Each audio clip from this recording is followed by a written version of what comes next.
because playing in just one key is entirely overrated. Hello, and a very warm welcome to Friday Fretworks. And in case you hadn't guessed from the somewhat gratuitous introduction, today is all about my amp collection. Now, lining this all up against a wall makes it look entirely excessive, because it is in no way, shape or form excessive to have this many guitar amplifiers, especially ones that you barely ever use. In my defense, of course, it is slightly ridiculous, it is ludicrous, but in my defense, this is stuff which has been accumulated, I guess, over the course of nearly 20 years playing guitar. It's frightening when you think about it, and it is entirely frightening to see them all actually lined up in one place.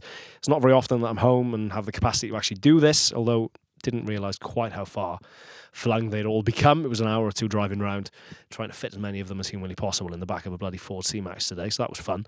But yeah, not many times I get an opportunity to actually kind of put them through their paces and show you guys as many of them in one place at one time. That one place actually being worth a shout out. Of course, Snake Mountain Studios here in South Wales. We did the Cardinal Black album here.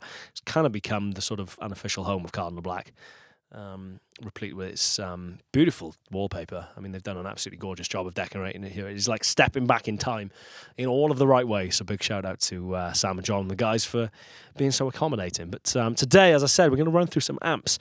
Now, the amp that you just heard in the introduction was none other than the Songstress by Shotmaker. Now, this is one of the more recent additions, actually, to the arsenal. This is kind of Vox-based, I want to say. Arlen, please do chip in below if you know better, and being the man who built it, no doubt do know better. But I want to say it's kind of fairly Vox-based, but it has a couple of kind of tricks up its sleeves, or bells and whistles. The raw switch being a particularly good one. If you flick that up, puts it more into kind of Fender Tweed territory. I want to say it removes the tone stack. I don't know. I'm not really a kind of technician, to be honest, in that respect. But you've got a couple of very cool controls as well with the F86. You've got the 12AX7 controls, so gives you a lot of different flavors for a relatively small amp, to be honest. It's 1x12. It's got a Fane 12-inch speaker in it. This was the kind of backup amp, I guess, for Cardinal Black thus far. Pretty much any tour that we've done, any show that we've done since I got this amp, it's always kind of been there waiting in the wings, which does it a disservice, to be honest, because it is an incredible sounding amp that definitely deserves its chance in the spotlight, and will no doubt come. But in the meantime, the Songstress by Shotmaker. Moving down to this monster, we have the TSL 100 by Marshall. Now, that was my first, I want to say my first proper amp, I guess. I'd had the kind of the ubiquitous PV Rage, and I want to say a Valvetronics, something like that. One of those amps from that particular point in time where everyone was sticking an arbitrary valve in an amp in an attempt to make it A, glow, and B, actually sound like it had something about it. Schlepped that around every kind of social club in South Wales Valleys, and then this was a marked step up after I convinced myself, and more crucially convinced my parents, that I absolutely needed a Marshall 4x12 and 100 watt head to play principally in my bedroom, but also in a lot of the pubs and clubs around the South Wales Valleys. You name it, this has been there and done it. Abercombe Fight Me on a Thursday night in the rain, it's been there, and it's made a lot of noise. And it was a great amp until it wasn't. It blew up, or something happened to it that required it go back to be fixed, and I'm not entirely sure why, whether it was just the valves needing time to bed in, or whether it was just lower quality valves went in as a replacement. It just never sounded as good as it did before it went away, or whether that was just psychosomatic, I'm not entirely sure, but it just never sounded quite as good as it did before it broke, which was a shame. Also, of course, had an accompanying 4x12 cab, which is not here today, unfortunately. I couldn't fit that in the car, but you all know what a slanted 4x12 Marshall cab looks like. Underneath here, we have a 2x12, which I've had for a couple of years now. That did get paired with the JCM 800, which kind of replaced this, but we'll come on to that in a second. Up on top, Fender Bandmaster. It was one of the vintage modifieds. I never massively gelled with this amp, to be honest. It's great to have as a backup for certain situations, but the coolest thing, or the most useful thing about that amp I found, was the oversized 2x12 cab that it came with, because that's been used in no end of photo shoots. It's just a cool little prop when needs be. But does what it does. Used it at Download Festival with Buck and Evans in 2016. Pretty sure there's a couple of videos of that on YouTube, should you want to hear it in action. But yeah, that did what it did. It was a bit of a kind of digital kind of valve hybrid, all valve pre and kind of output tubes, I do believe, but then you've got a couple of digital kind of reverbs and chorus and stuff like that, which again I never really gelled with. Moving over to the second stack. Now on the bottom we have this monstrous HH cab. Not sure how old this is. I want to say 70s by the look of it. It's filled with concrete as well, which is always great for a cab.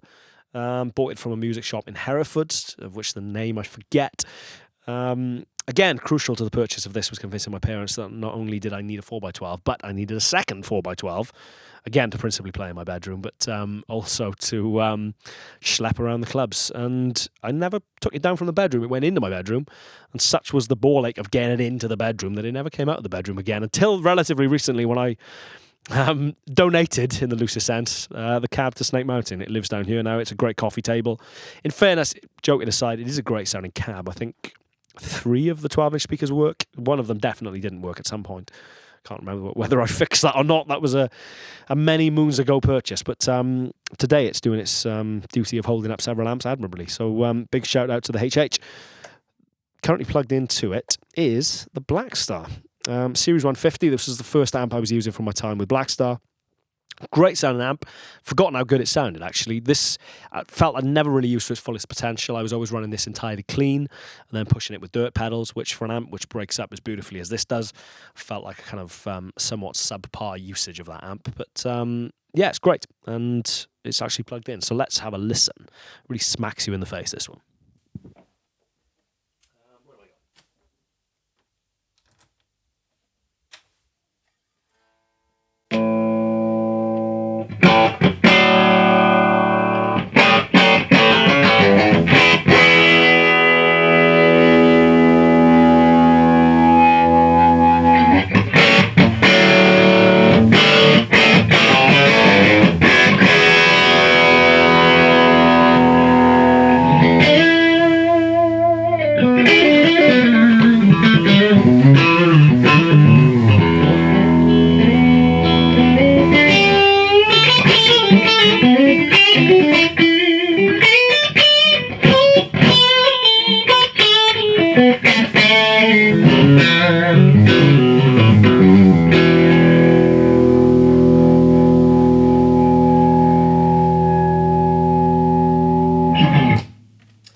Absolutely brutal transients on that amp.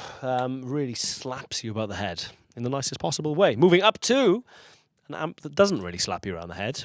The Vibrolux Reverb 68 Custom. Obviously did a video featuring this a couple of weeks back, talking about a couple of different amp choices I've got to make at the moment. Really cool sounding amp. I've done 1 show with it at this point, or 2 actually, over Christmas, and was seriously impressed with it on both shows actually. So intrigued to see where that goes and what kind of journey that takes over the next couple of months, because the first impressions are very cool. Speaking of first impressions, Ross, the man behind the camera, his first impression of the Laney Klipp today was it taking his head off and then dying, which, to be honest, is fairly kind of typical of this amp. It is a gorgeous sounding amp while it works, and today it's not working. It worked briefly enough to have a quick look at the 2 channels. Channel 1 being very kind of Plexi-esque. Channel 2, I do believe I'm right in saying, was the first ever attempt at actually putting a kind of second dedicated, overdriven /fuzz / a jar kind of channel into an amp. I think it was based off Laney seeing what Iommi was doing with the Supergroup, I do believe, on the first 2 Sabbath records, and then trying to kind of essentially consolidate that idea of a supergroup plus a range master into an amp.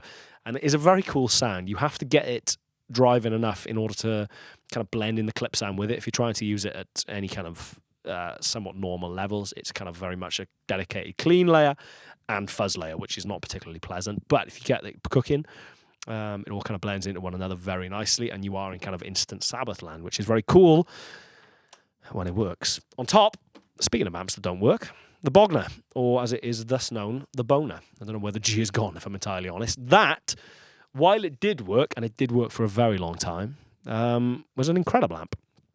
It was a collaboration between Bogner and Line 6, I want to say. So it's all kind of Valve, the stuff you want to be Valve, and all digital, the stuff you would want to be digital, like the effects. There's a couple of delays in there. There's a ducking delay, which is really cool. That was my introduction to the world of ducking delay. It's an analog delay. There's a tape delay in there. There's a tap tempo. There's a load of stuff in that amp, and that doesn't really get anywhere near the amount of credit that it deserves. If you see one pop up for a decent price, because they're not expensive amps, they never were expensive amps, definitely worth taking a punt on one. Great clean channel. Big fan of that amp. Sadly, Needs a little bit of work at the moment. Actually took it into an amp tech once it died to try and get it fixed and open it up. The inside of it is like a bloody MacBook. So that is the downside of it being a digital kind of hybrid, is that the inside definitely needs a specialist and not just a kind of typical amp tech. Moving over to something infinitely more simple. Super Reverb. Now, this is not actually mine. This belongs to Snake Mountain, but I thought it'd be cool to include in the video. So I used it a lot on the record. It got a lot of use on the Cardinal Black album, actually, as a bass amp, interestingly. It's a great sounding bass amp. It's just a great sounding amp, full stop. Gorgeous reverb, 410s, of course. It's a 90s reissue, I want to say. It belongs to Sam, the studio owner. Just a very cool sounding amp, as is, again, in that kind of old vein, the Marshall Bluesbreaker. Again, this is a reissue, I want to say 90s reissue. Brutal sounding amp. Got paired a lot, actually, with other amps for the Cardinal Black album. It's just one of those amps that, irrespective of what mic you stick in front of it and where you stick it, it just sounds cool, and its power and its kind of punch really sort of seems to come through on record, which is very nice. Speaking of power, always up for having more power, we have a JCM 800 100 watt Marshall from, I want to say, like 86, 87 maybe. I might be slightly wrong in that, but this was, if my TSL 100 was my first proper amp, this was my first great amp. I bought once the TSL 100 didn't sound as good as it came back from the Marshall factory. Went out and found this. Funnily enough, from the same music shop in Hereford as I bought the HH Cab, actually, if memory serves. Just a great sounding amp. There's not a gig that I didn't do throughout my youth with that amp. Straight into Slash territory the moment you crank the gain, straight into pretty much every classic album that's ever been made on a JCM 800, to be honest. Sounds a little bit like this.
This video's demonetized. Definitely worth it though. Glorious sounding piece of rock and roll machinery. Moving on to the second or third or fourth stack, I've lost track of where we are.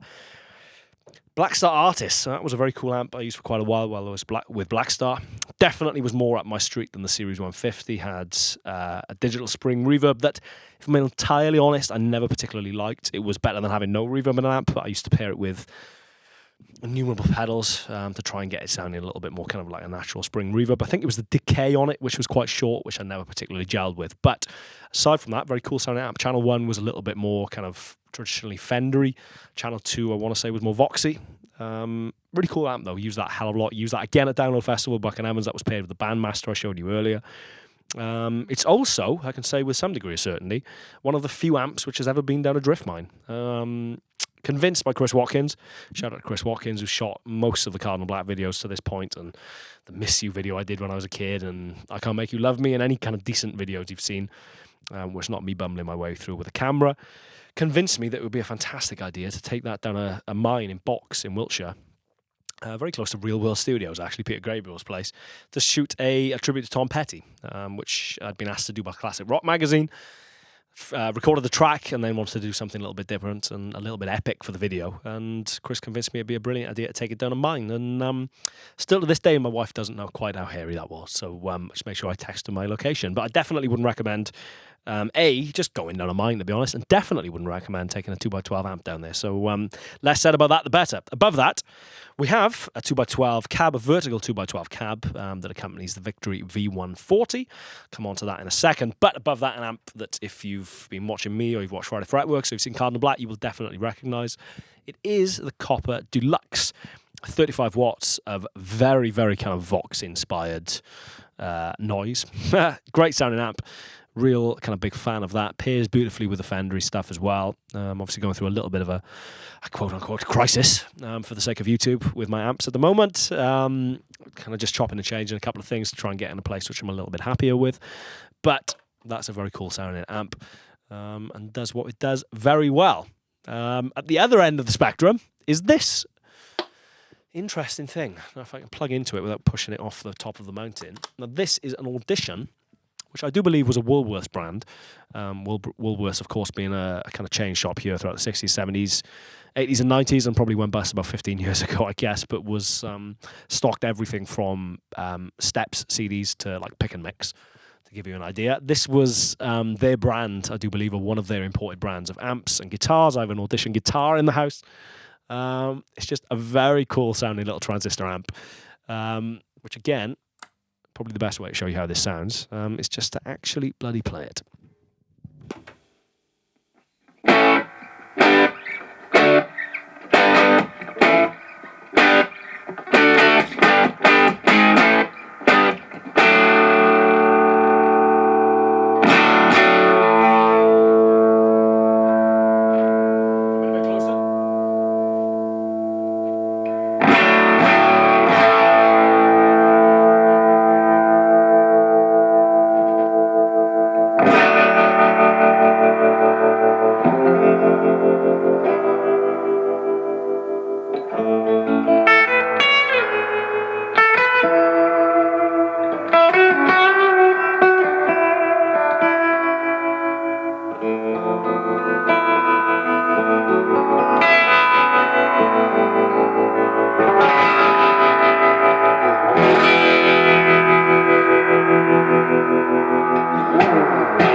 Very cool sounding amp. Of course, that was used in the Jump In video for Cardinal Black, if you've ever seen that. Used in that video primarily for the fact that it weighs virtually nothing, and we shot that video on top of a building, so I wanted something that wasn't going to kill me carrying it up and down stairs alongside a bloody drum kit.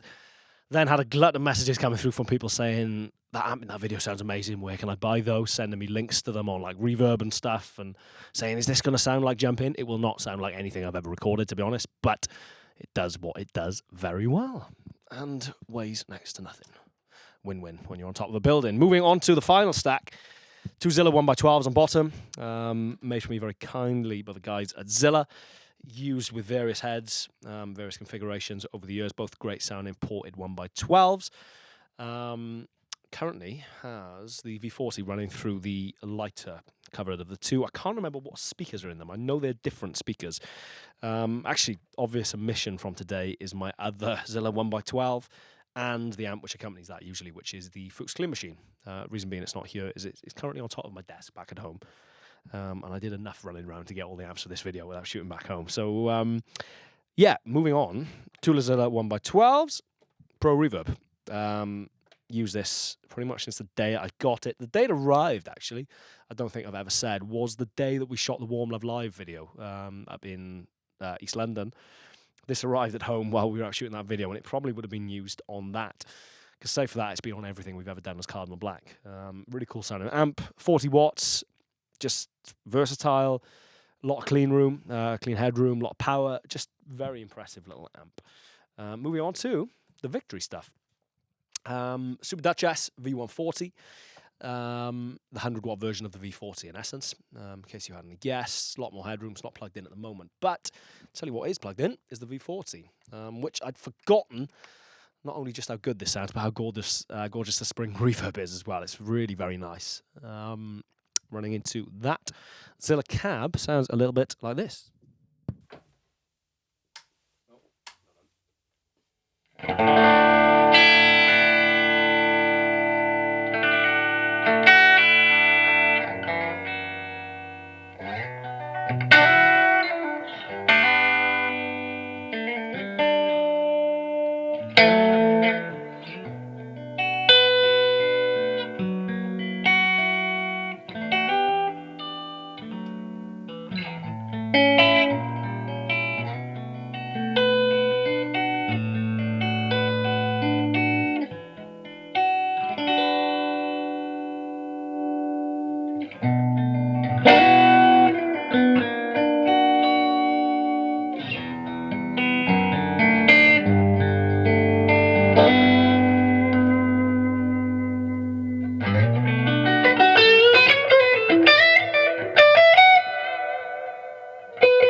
Very, very cool sounding amp. You can kind of think of the Super Dust Chess as that on steroids, I guess. As you can see from the wear and tear on that, that's been used a hell of a lot. And to be honest, it's got me thinking today why I've not been using it more recently. Very, very cool sounding amp. Of course, the last on top of the pile being this little Laney. I forget, I want to say the Supercub. I forget the actual model number of that, or the model name, but really cool sounding amp. Got a 15 watt. Or a 1 watt. And to be honest, that was out in my house as a kind of practice amp for quite a while. And then I had a child, and the ability to leave anything about without being utterly destroyed kind of went out the window. So that's been kind of tucked away for a little while, but it's a very cool sounding amp. And that is pretty much that, if I'm honest. As I said, it is entirely excessive, but in my defense, it's stuff that I've accumulated over what feels like a lifetime of playing guitar. So, yeah, hopefully I'm kind of forgiven for that. But, yeah, there's a couple of other amps on the horizon, which may or may not be coming in the relatively near future. So maybe this video will be updated accordingly in the future. But for the time being, yeah, have a good one. Happy New Year. I do believe it's New Year's Eve today, tomorrow, somewhere around then. So have a great New Year. Have a great 2023. Thank you for watching Friday Fretworks. Please subscribe, hit the bell icon, etc., if you haven't already. And I shall see you next year for another episode of Friday Fretworks. Cheers, guys. Have a good one.